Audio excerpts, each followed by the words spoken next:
This is the Lone Crater YouTube. We hope this video helps. You begin by opening Settings and tapping Focus. This gets you straight to sleep focus without detours. Make sure your iPad is updated and signed into the same Apple ID because settings sync matters. If you already use a sleep schedule or wind down on another device, keep it handy to import.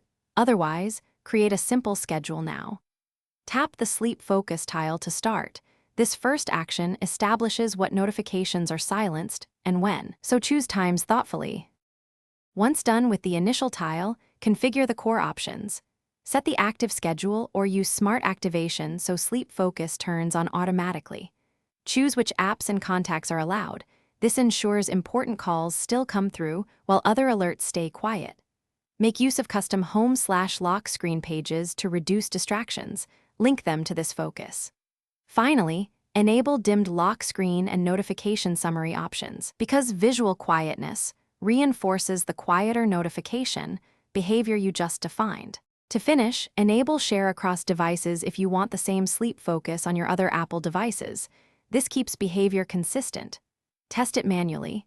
Turn sleep focus on and watch your lock screen and notification center.